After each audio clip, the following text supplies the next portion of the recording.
Well, welcome to another sports and mental health conversation. I am Will Driscoll, co-chair of the Youth Sports Mental Health and Wellness Alliance. I'm also the executive director at the Virginia Sports Hall of Fame, and the Hall, in partnership with the Children's Hospital of the King's Daughters and countless other stakeholders in youth and collegiate athletics, help create the Alliance to focus on mental health in sports. The Alliance aims to decrease the stigma around mental health and wellness and also provide resources to help create positive sports experiences.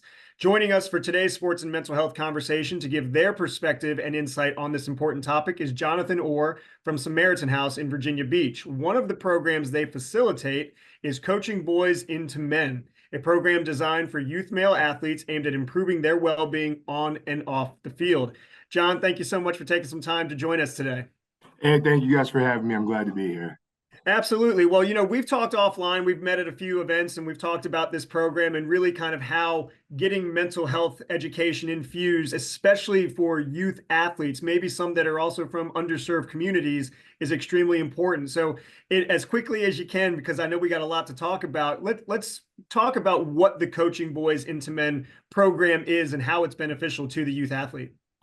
Thanks. Coaching Boys and the Men is a program designed where we want to train coaches in their fields to have them facilitate discussions from things about mental health to consent to digital responsibility to healthy relationships. I jokingly call it Gentleman 101 for athletes. Anybody who's been a parent of an athlete knows you can tell your athlete something basic about their sport 1,000 times and they will ignore you. They hear it once from a coach, it's the gospel. It's frustrating as a parent when you deal with that, but I'd like to take the voice of the coach and put that into perspective for things that young men need to hear.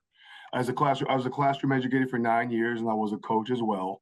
And I began to notice even then that I could tell kids stuff as a teacher, they would ignore me. I would tell these young men stuff as their coach, and all of a sudden it had water, it had weight to it. So that's what Coaching Boys and the Men is about. So kind of on that same line of thinking, how important is the influence or the role of a coach in the personal development of a youth athlete? If you were to ask me, I would say right behind parents, highly important because a coach is, I was compared to an educator. You don't want to sit in math class. You don't want to sit in science class. You want to play basketball. You want to play football. That coach has more of a voice than anybody else in your life, excluding parents. And again, to have that coach on board with, it's okay not to be okay.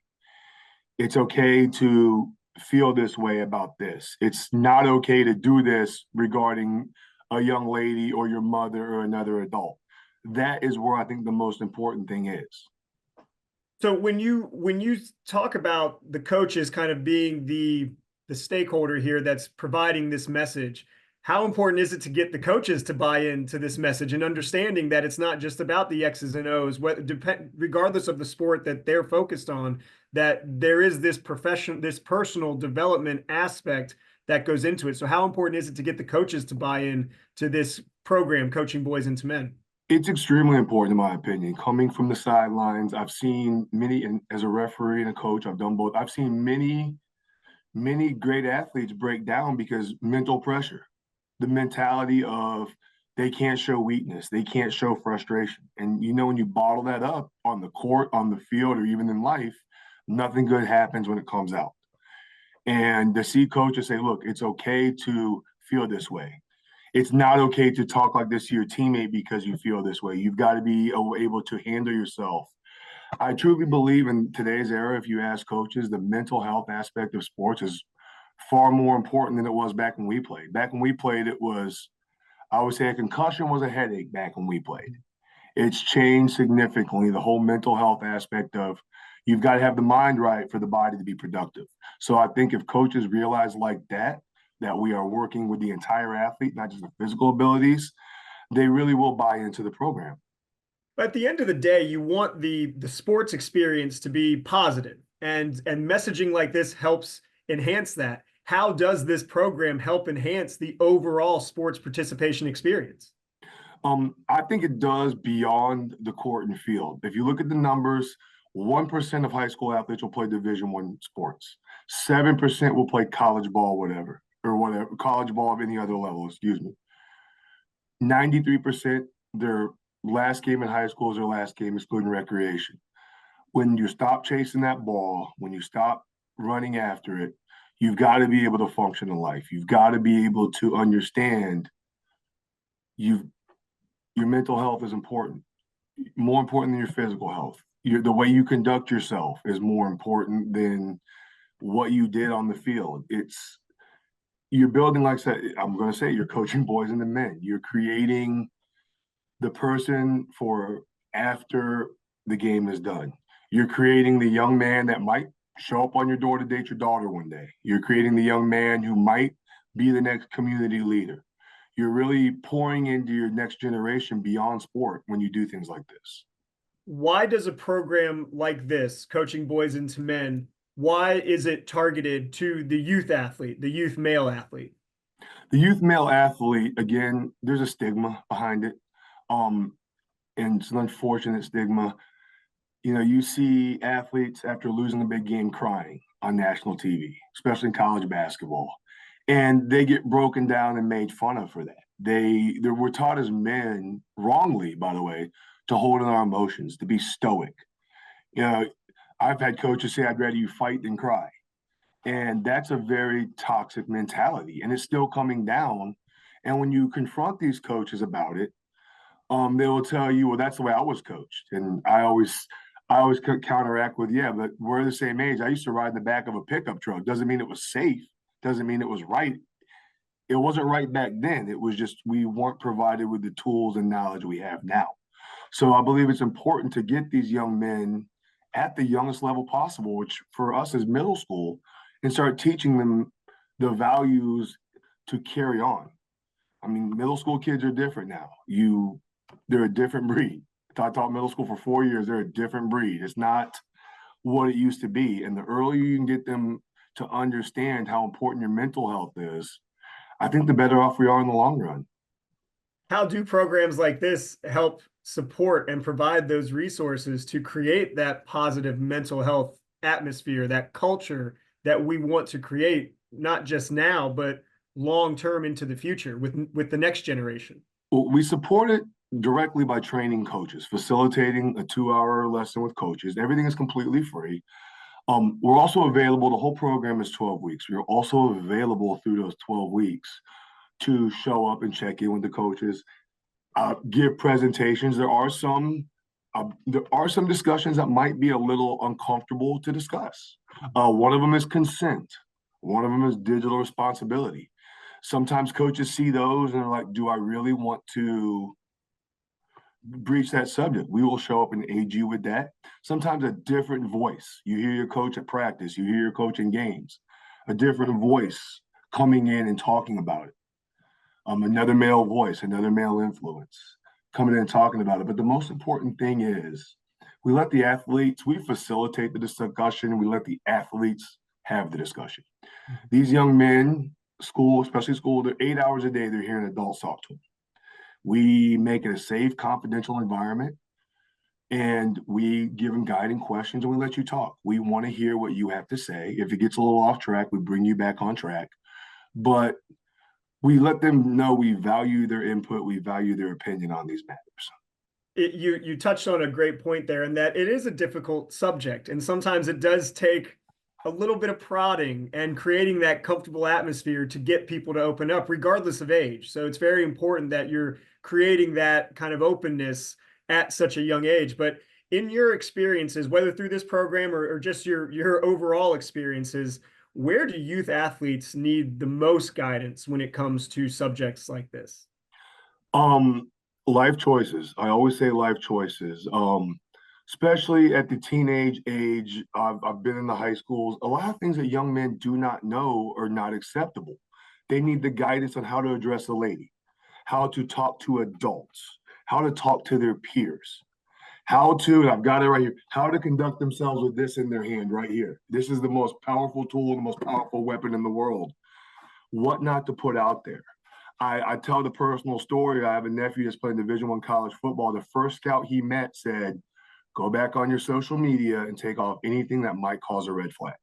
Mm-hmm. But how to conduct yourself on those aspects. The most frightening thing I've come to realize is Kids, young men, for some reason, kids of this era cannot keep their hands to themselves. I don't know what it is about it, but something simply as popping your buddy on the rear end because you think it is funny can be misconstrued as sexual assault. And a lot of these young men don't realize that, and they're potentially running the risk of ruining their lives for childish behavior. So the carrying yourself off the court in a way that's acceptable, I think, is probably the most important thing that this program teaches young men. Speaking of the program, give us some success stories. What are some of the results that we've seen from this program getting to these youth athletes at such an early stage in their development? Well, for me, the program is initially launching. We launched it May 20th. I've decided to, as we're getting, because the schools are out, I decided to launch a basketball clinic. A background basketball, I'm a nationally certified basketball coach, and I coach throughout the city. I've applied directly some of the teachings unofficially to my teams. And I've had the privilege directly of seeing just the positive self-talk, your teammate makes a mistake, addressing it properly. Don't belittle them. Don't berate them. Knowing it's okay to be frustrated, but how you react to it is the most important thing. I have a team right now I'm dealing with that has not had much success. And understanding that there's proper ways to handle anger. If handling anger is not slamming the basketball on the floor after a foul and shooting it 15 feet up in the air when you do that, there's proper ways to handle it. So these indirect success stories, I'd say from that. The overall program is 12 weeks, and you look for initial growth. You're not going to get huge steps every day or every week, but you want to at least start the conversation. And I always call it the snowball effect. If you can get 12 to buy in and they get 12 to buy in, and you eventually can change a culture in a school. How many, you don't have to give exact numbers. I'm not asking you for data, but how many of these kids, in your view, would you say this is probably the first time that subjects like this are being brought to their attention? If I'm going to give an estimate, I would probably say 6 out of 10, because I mean, examples of I could give you like the putting your hands on somebody else, things given and received on cell phones. They don't realize they're technically breaking laws. When you break that down, and that stuff we usually talk about with the high school age kids need to hear it, and we scale that down for the younger group. But when I've actually talked to young men about that and tell them, hey, when you got this, you technically broke a law. The looks on their faces, it's a revelation. And I think that is it's frightening, but I would safely say that a lot of that is new information. Now, some of the other things, you know, improper, positive talk to teammates, respecting adults, that stuff they should have been hearing their whole life. But when it gets down to things, when it comes to digital responsibility and consent, sadly, a lot of them, it's the first time they're hearing. We've created groups like the Youth Sports Mental Health and Wellness Alliance. You have programs such as this, Coaching Boys into Men. There's all these other organizations that are really starting to tackle and address this issue of mental health, particularly as it relates to sports. What, in your view, has been the biggest change so far in the last decade, the last 2 decades, as we discuss this issue? More awareness to it.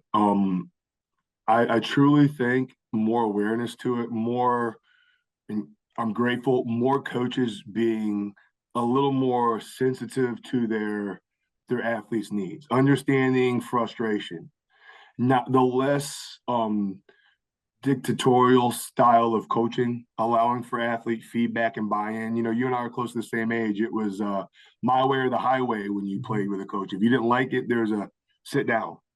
I believe coaches allow more feedback and buy-in. They're more aware of when to pull off the gas on an athlete. And I think I'm grateful that has happened, because it's made it a little bit easier for people to want to come back. When you look at the numbers, 70% of kids past age 13 will no longer be playing a sport. Mm-hmm. And without those changes 10, 15 years ago, I think it would be significantly higher.